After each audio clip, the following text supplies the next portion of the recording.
writer, painter, contributor at Mises Canada, creator and host of Brave the World, Julia Tourianski.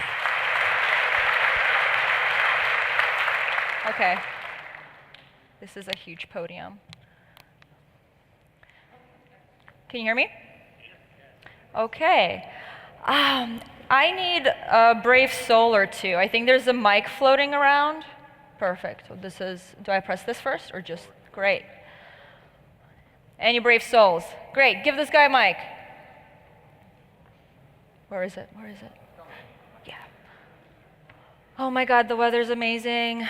I know some of you just flew in, but the pool is really worthwhile. The beach is okay. It's a little bit of a trip, but there's a surfing beach as well for enthusiasts, like 10 minutes away, and you can rent a surfboard for like $15. It's really great. Okay. Mike.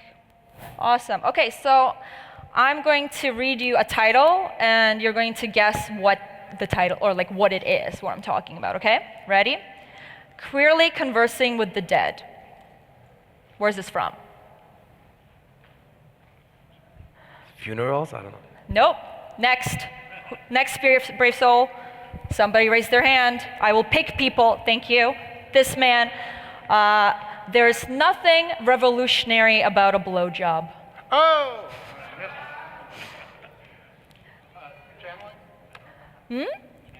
Channel? Nope. No. Okay, next brave soul. Who's gonna make this guess? This is all from a similar thing. Okay, let's go with a lady. There's nothing perilous. The perilous whiteness of pumpkins. CNN? CNN? No, but good guess. That's funny. Okay. I'm ramping it up. Next person. Who? You had your hand raised? Yep. Next. Black anality. I have no idea. No, you have to guess. I don't No idea. Okay, last one. This will give you a hint. Last person. I need a last brave soul. Right there. Okay. Dude, stop the spread. Antagonism, agonism, and hashtag manspreading on social media. Is this Cosmo or Ladies World? Okay. Listen closely. These are the titles of thesis papers and academic articles from peer-reviewed journals. Okay. A little while ago, an account popped up on Twitter called The Real Peer Review. A social academic concerned about the direction his field was heading in dared to mockingly post the most ridiculous scholarly articles exposing the rot of academia. Of course, he was threatened to be DOSed. If you truly stand behind the merit of your work, wouldn't you want it to be promoted? So, after the original poster backed off in fear of losing his job, a group of people took over, and they're still going strong. So a huge shout out to the Real Peer Review for inspiring and supplementing this talk. And I highly suggest that you give them a follow on Twitter. So let me read you some of the abstract of the perilous whiteness of pumpkins. It's not as entertaining as black anality, but I know this is a family conference. So, all right, abstract. This article examines the symbolic whiteness associated with pumpkins in the contemporary United States. Starbucks pumpkin spice latte, a widely circulated essay in McSweeney's On Decorative Gourd Season, provide entry points into whiteness, pumpkin connections. Such analysis illuminates how class, gender, place, and especially race are employed in popular media and marketing of food and flavor. It suggests a complicated interplay amongst food, leisure, labor, nostalgia, and race. This is some groundbreaking research, folks. This is what we are calling scholarship, and much of this is publicly funded, with grants sometimes reaching hundreds of thousands of dollars and pounds. Yes, governments are dumb. I'm speaking into an echo chamber on that point. So let me give you this instead. a lot of people doing this work are actually choosing to go into hundreds of thousands of dollars in debt to write these papers. And they're not only from unheard universities, a lot of them are from prestigious schools like Harvard and Oxford and Berkeley. So let me rephrase. Someone is in debt for the rest of their life over the whiteness of pumpkins. Okay. Not all of these papers are pushing boundaries and illuminating us to new concepts. Some simply serve us as reminders on everyday realities, such as these papers. This paper focuses on its experiences of women, now aged 50 plus, who spoke of sex not only as pleasurable, who knew, but also as something they actively pursued, both as young and old women in their later years. Another abstract. Listeners evaluate well-delivered presentations more positively than those that are poorly delivered. Wow, thanks, PhD. Pointing out the obvious is a huge trend amongst these papers. Others include whiteness, documenting feelings, spaces, performance, the body, fatness, privilege, queerness, denim, of course, gendered things, appropriation of food and exercise, what TV shows mean, and of course, the feminist perspective on things ranging from the meaning of dildos to Alzheimer's commercials. There are also a lot of made-up words and methodologies. This following example combines quite a few trends together. Yes. Gina, Ava, and I met for tacos and beer in order to discuss our upcoming collaborative study. Our goal was to duo-ethnographically explore how we challenged, reproduced, designed, and constructed gendered subjectives, both for ourselves and for other women, through the performances within leisure spaces surrounding the 17th season of ABC's The Bachelor. In case you were wondering what duo-ethnographically means, a research methodology that incorporates theories of dialogue, life history, representation, participation, transformation. It recognizes that an openness to other stories and opinions offers the potential for reconceptualization of one's existing beliefs. Includes examples of dialogue between researchers who interrogate their past histories through conversations with one another, and it goes on for another paragraph. Basically, this is a made-up word for doing interview-based research together. When I searched this term, it took me not to a dictionary, but to another paper which created the term. This is what I call a circle jerk. Now, I don't have a problem with new words. Languages evolve, I understand. I do have a problem with when it happens for the sole purpose of wanting a fancier word to describe things that English already has words for. Okay, thank you. Back to the women. They wanted an excuse to watch The Bachelor together, so they decided to collaborate on a paper. But something went terribly wrong. This is hilarious. I wish this was a movie. I would watch this movie 3 times. After a disagreement during the study resulting in friendships shaken and feelings hurt. This is a peer-reviewed paper, guys. I'm reading directly from the published work. One colleague went through the motions of completing the study but withdrew herself from full participation. It became clear that there was a gap between intellectualizing how we might work to minimize our power differences and the practice of actually doing so. Despite my best intentions to create a level, collaborative feminist research scenario in a non-high-risk environment, we were studying ourselves watching a reality TV show, that's in brackets. We all left with some level of itogenic harm. My first reaction was to enter into a state of near paralysis. Without complete buy-in from the 3 of us, how would we continue? Now, several months later, the Bachelor finale and the completion of our study, I sit alone to write this paper. Yeah, society and I are very glad that she still produced a paper.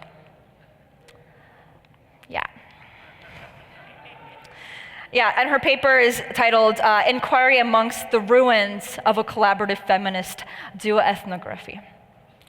So she wrote about how the original subject of her paper failed to be created because some women couldn't get along.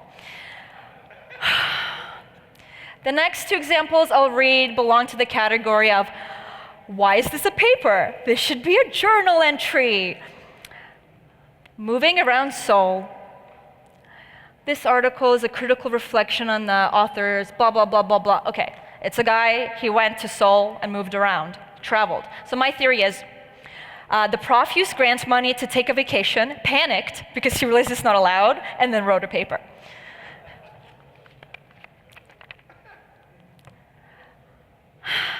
Yeah, this one, okay. This is a story about open science economies, safe spaces, other place learning, and benefiting from uncertainty and confusion of the love of adventure and jazz. It is a story about a bike with the pink tires leaning calmly against the wall of the ROTC building, guarding the gate against invaders and growing deeper shades of red as the weather shifts. I guess if you have nothing to say, use 5 times the words necessary and turn it into a peer-reviewed paper. Everyone, you have a backup plan, okay? There's a fascinating one about Pilates. Did you know that Pilates are white? Yeah. By examining the intersection between dance and Pilates history, this article reveals the ways embodied discourses in Pilates are white in nature, quote, in quotes, and situates Pilates as a product of historically constructed social behavior of dominant Anglo-European culture. Feel the anger. Oh my goodness. All right. I need a drink. Can anyone get me something alcoholic? If anyone has an extra drink. Yeah, right here, please. Thank you. I'm on vacation. Okay. So, sometimes reframed morsels of truth can be found. Oh, thank you. Thank you, pool buddy. It's my savior. If you see Tatiana, tell her that I have her guitar. I'm saving for her. Wonderful. I'm sure she'll come over in a minute. Okay.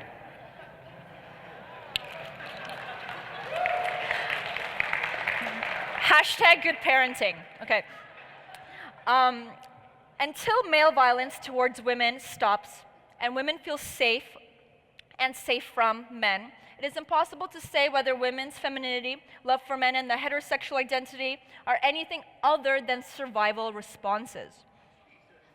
That's intense, but funnily, this person is 100% correct. Heterosexual identity, femininity, and love for men is a survival response because genes need to be passed on. Hello? So what they got wrong is attributing this to social factors, so instead of genetic ones. Basically, soft scientists don't understand biology or evolution, therefore everything is a social construct. Nice try though, good, like almost, they almost had it. Boom, okay. So this was mentioned. The bereaved either move on to find emotional closure from loss, or they remained fixated on the emotional trauma of a loss.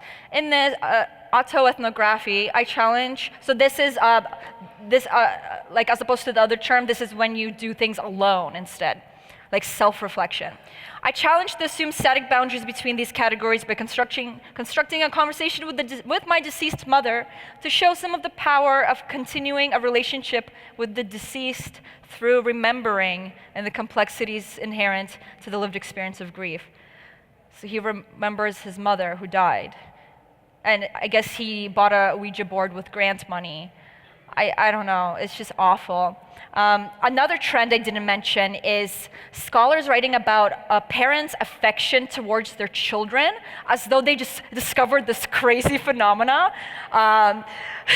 So there's one paper that starts out with, although breastfeeding is assumed to be natural, because milk coming out of your tits is a social construct, right?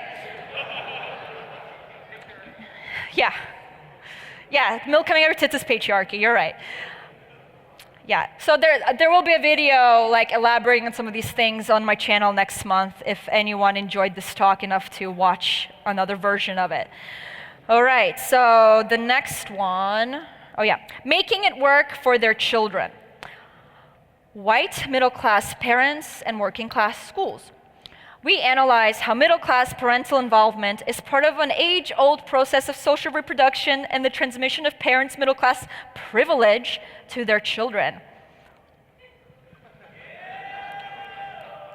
God, you can't make this stuff. Well, you can, because they just made it up. Okay.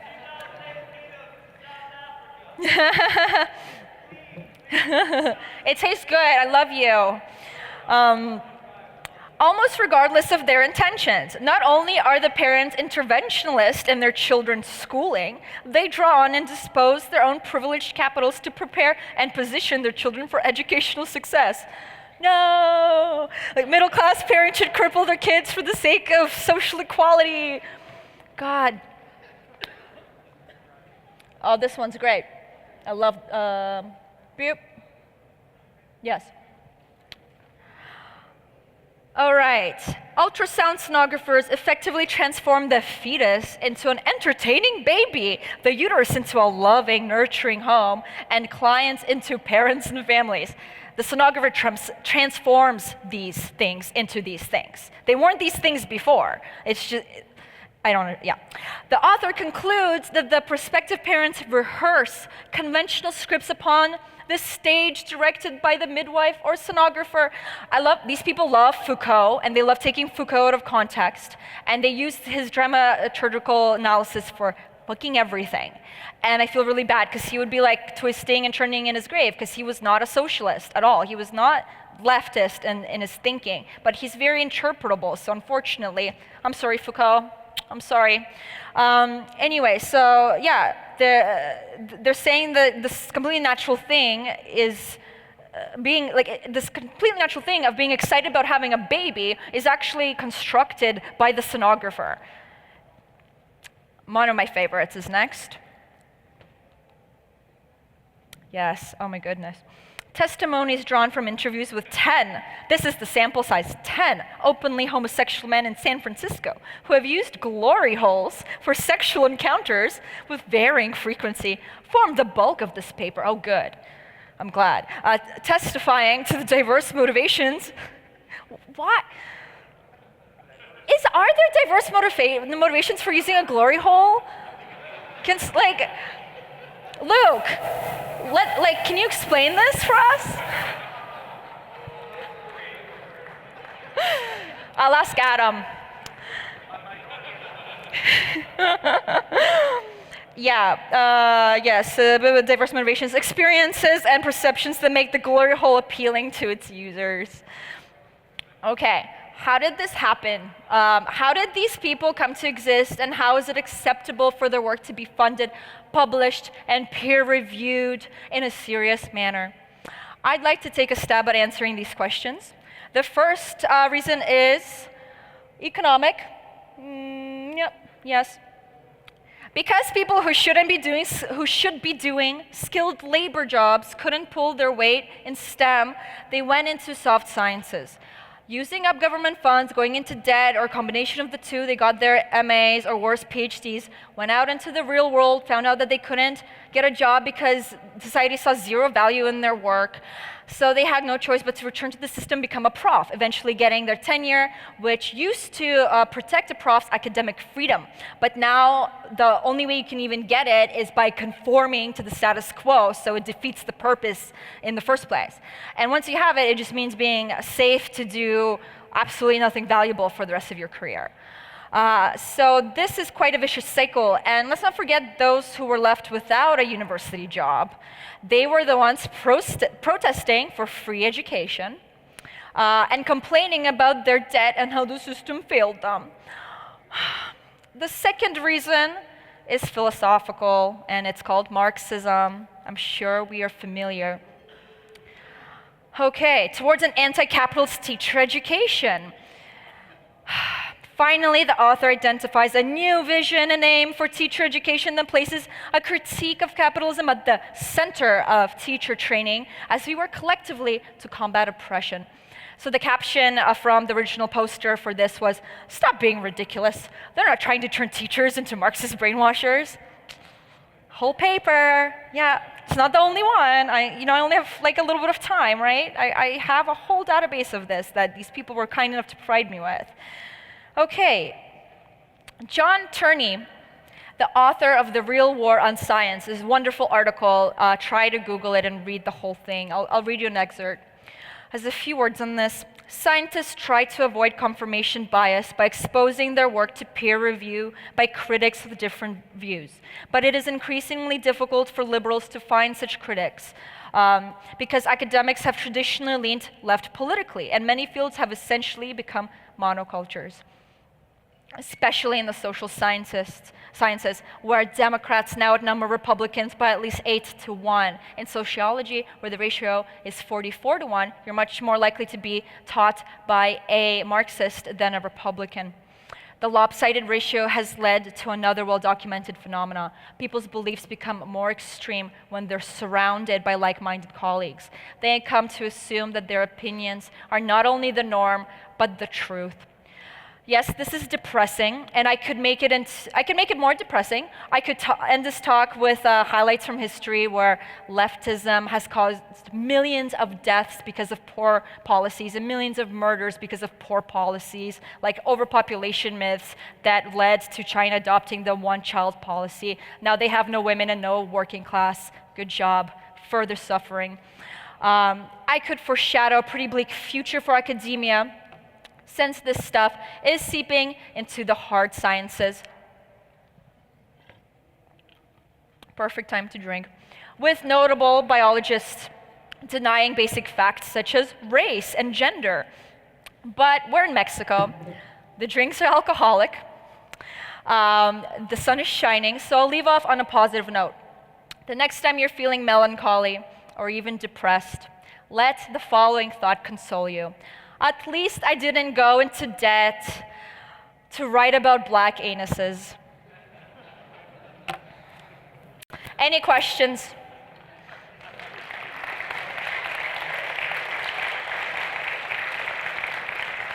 Oh. How many? I have some time, right?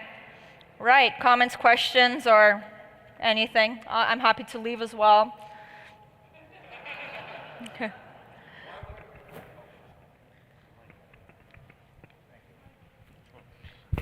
Like I need a mic.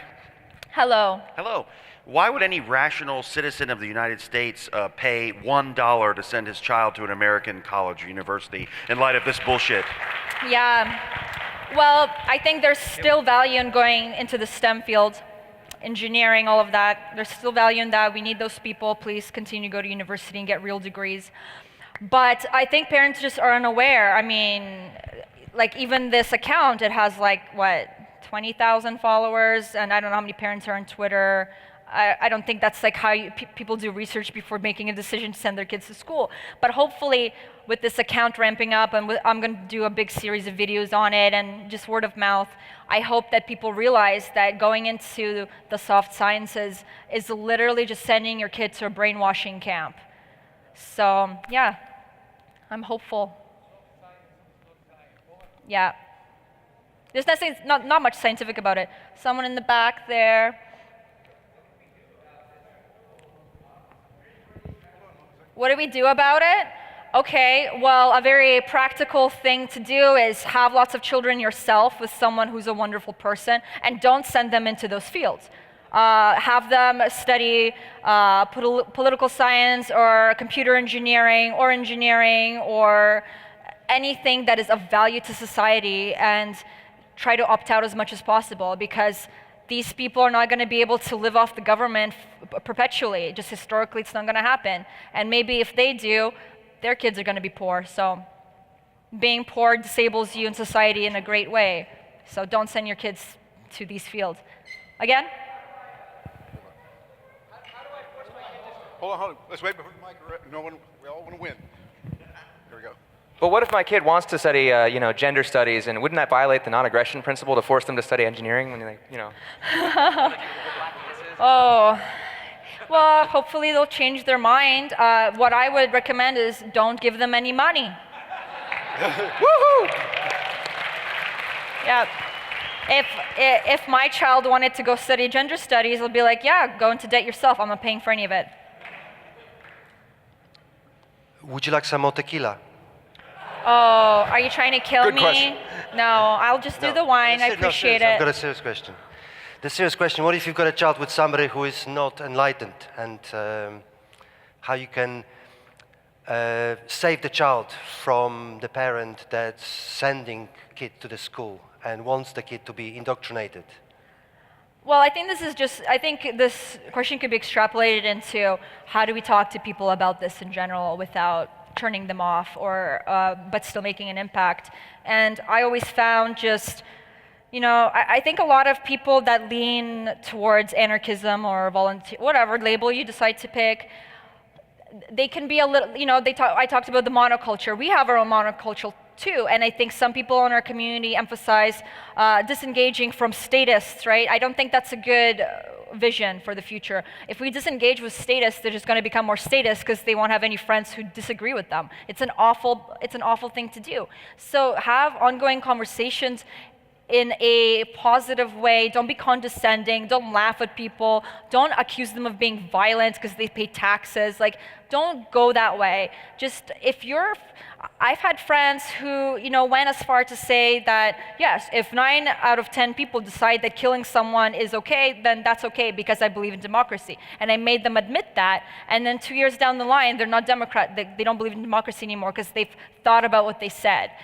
People aren't that dumb. And if you happen to be friends with them, I'm assuming they're not bad people. So if you're not a bad person, intrinsically, you might think about these things and you might realize that there is an aspect of violence and force to them, and you might change the way that you think about the world. But if you go hard at people, they will buckle down and double down on their opinions. So I would recommend a very slow and patient and sweet approach. Women out there, you get more you may get more bees with honey than vinegar, right? Men, take that note as well. So what do you think about the idea that what you're presenting here is more of a evidence that this is kind of the end of an age, that the resources are already being squandered? So for example, the Roman Empire, I can't remember the article, but there was several indicators of the end of an empire when there's no going back, and I think one of them was the emergence of celebrity chefs. And that was one. Yeah, so when we reach a certain level of decadence, we're not too far away from the fall, right? Is that what you're saying? Definitely. But America specifically is good at drawing things out, and it's still a rich country, even if that is somewhat artificially. And relative to the rest of the world, America is still a very rich country, and money talks. Money creates power, and the rest of the world is still revolving around the dollar, unfortunately. So I don't think it's far away. I think there will be a turnover, and I think they know there will be turnover, and I think it will be in our lifetime, and I think it'll be primarily economics. So buy Bitcoin. Buy Bitcoin, okay? None of these older altcoins, don't get sold. Buy Bitcoin. We can talk about that later if you want to challenge me. I will destroy you. But yeah, right there. Are you going to troll me? Pro-troll.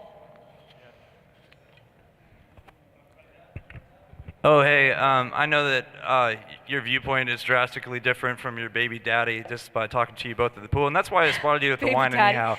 I turned water into wine and vice versa. Had a gallon of that and finished most of that bottle today because I was out till 6 in the morning. I explored the whole town. I walked 25 miles yesterday. Okay, I walked this is out my the beach a few speech. days.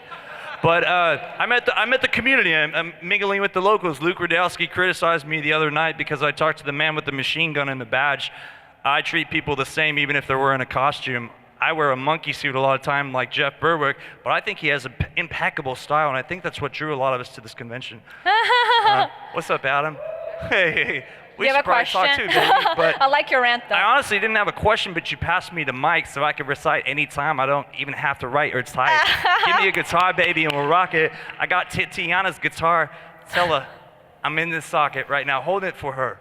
I'll pass off the mic before I start to blur, right? I think someone in the back had a question, yeah. So obviously he had most of this.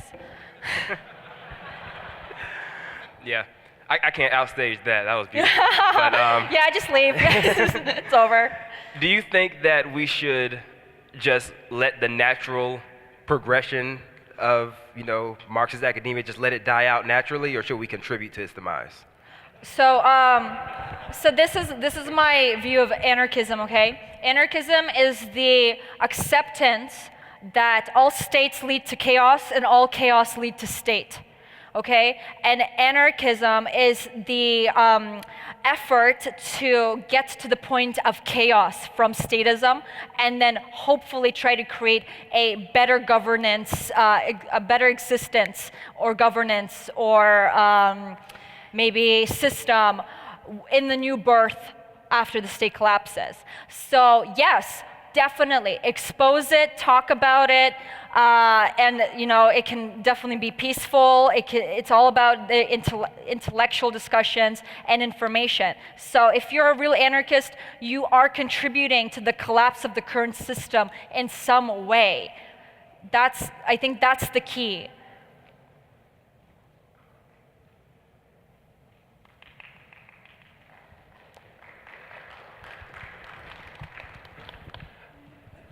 Hi. What's your opinion on Trump, and do you think he will drain the cultural Marxist swamp? So this is why I like the idea of what Trump has done and what he stands for. I don't support politicians as individuals within our system, but I think because he is in status quo, and because this is how I perceive him, I think he is the chaos that will contribute to the state turning into like something different. I think he's definitely injecting a breath of fresh air into the current body politic, and that's really important because we've stagnated for, I would say, 2 decades at least. And Trump definitely shakes things up. And I agree, like if I'm gonna talk government, I'm gonna be in the governmentality conversation. I agree with some of his policies, I disagree with others. But holy shit, if we had, the thing with Hillary is, I was talking, my friend Cody Wilson, everyone know Cody Wilson, right? Yeah, so he's a great contributor to collapsing the state. The idea of everyone being able to print a gun, highly unnerving to the status quo. Beautiful work. And so if the bad thing about Trump is if things degrade under him, that reflects poorly on the more right-leaning people. We kind of wanted Hillary to win because we were hoping the collapse like would happen under her. Yeah, that's my opinion on Trump. I hope that was satisfactory, but talk to me after if you want a more specific opinion. I think we have another question. Oh, yeah. We have another question.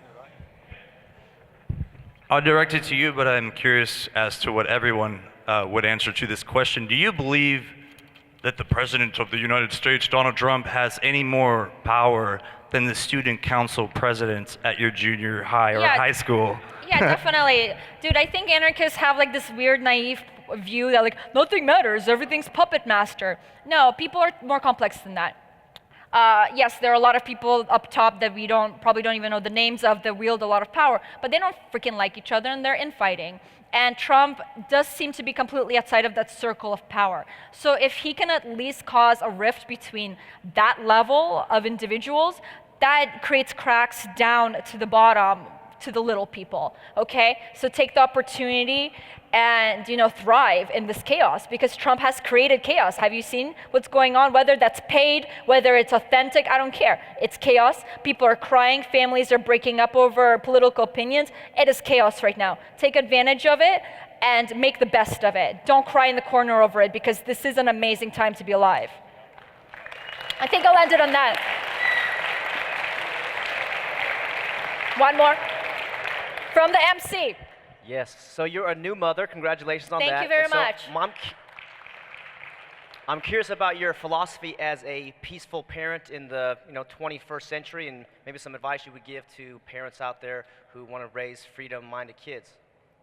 I wouldn't label myself as a peaceful parent because I still don't understand what that means. I think there's so many bodies of thought in that regard, so I'm not ready to take that label on. But if you guys, I also have this philosophy as a parent, don't read anything and go by instinct. And if something goes bad, ask your mother. Because when you read too much, you get paranoid and you start projecting issues that don't exist onto your child. So I'll give you an example of my parenting style. My child, paddling in the little baby pool, he has a ball, he walks over to the deep end, throws the ball in. I'm looking at him. I have my coffee. It's 7 a.m. Yes, he wakes up early. It sucks. He runs towards the edge of the pool. I'm like, Arsen, too deep. Arsen, too deep. Arsen, too deep. He goes in. He's safety first, right? So he goes, turns around, slips his little feet in, goes right into the deep end. I dive in after him. A guy dives in after him. We fish him out. He's like, ball.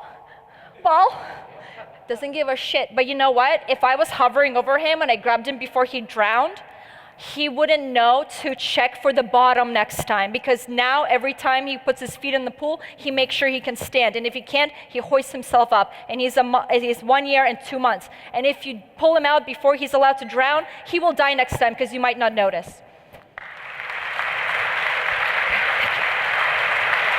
All right.